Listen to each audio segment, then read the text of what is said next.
Welcome to your leadership coach. I am with my good friend and mentor, Fred Pate. Welcome to your leadership coach. Thank you. Glad to be here. Now, Fred, you've mentored me for a ton of years, and I've gained so much wisdom from you, which I really appreciate. I know you've been in leadership for 35 plus years as well. And one of my favorite questions that I like to ask people is that what lessons have you learned since being 25 that you could wish you could go back to your 25-year-old self, right? Yeah. And share with them. Right. So as you kind of thought about this, what are some of those lessons that you go, I wish I would have known this at the age of 25? Yeah, I think there's one thing that kind of overrides everything else, and that is the power of a relationship with people. Okay. The most important thing, I think that some of the best things I've ever done as a leader has been hiring some of the people that I've hired. People that are very customer oriented and very employee oriented.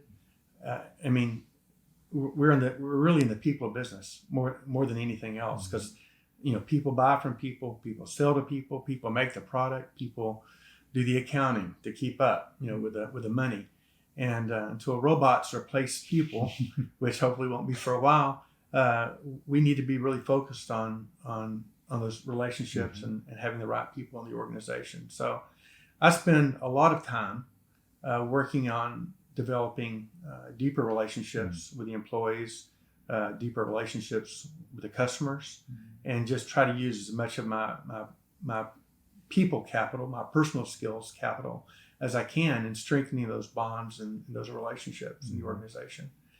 Over the years, I've lost a lot of my more technical responsibilities and hard responsibilities, and that has freed me up to spend more time working on relationships and helping build a culture. Yeah, absolutely. Yeah. Wow. So, Fred, as a leader, and let's say you're a manager of a team, right, or you're even leading an entire organization, I think one of the difficult things with this is that you've got all these other tasks and responsibilities and people that you have to report to, right? Because you always have a boss, right, above you, even as president of a company. I have a boss in Germany. Right, absolutely. So can you just give me maybe one or two practical things you try to do on a daily or weekly basis to make sure you don't forget about the people and you don't get caught up in all these other tasks? Right. Well, I'm a big believer in the policy or the principle of management by walking around. Okay. So I spend a lot of time walking the hallways and talking to the employees. I think certainly in this location, I probably talk to every employee at least once a week. I make a point to do that. And how many employees is that, by the way? We have about 100 employees. Okay. I want to make sure that we don't miss this here. 100 employees, and Fred makes time to at least have a touch point almost every week. Yeah. And then when I can, I pat them on the shoulder. I do try to touch them in a positive way. And plus I write a birthday card to every employee, and I don't just write happy birthday. I try to put a few sentences in there that shows that I care about them, that I value them, and that I know something about them, And I've also have learned just the power of writing handwritten notes. It's a dying art. But I try to do that a lot. I send emails to people. The salesmen who are traveling and I don't get to see very often, I pick up the phone and look for opportunities to call them, especially if they're going through a difficult time.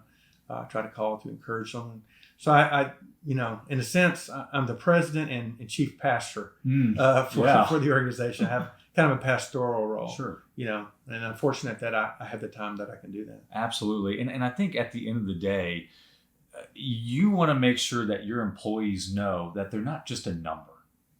We don't just think of them as one of 100 people, right? They're an actual person with a soul and a family, right? Yes. And we care about them in that way. I mean, we don't just see them as tools to fix things and to accomplish things. We see them really as family, as partners in our operation.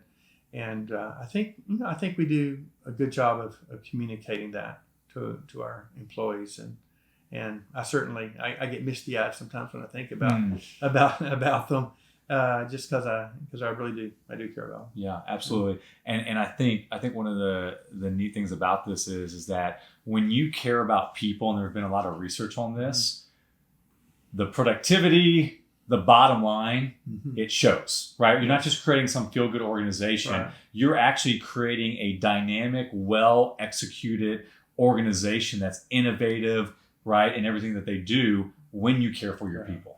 Yeah, that's a natural outgrowth of having a culture that values people and values relationship.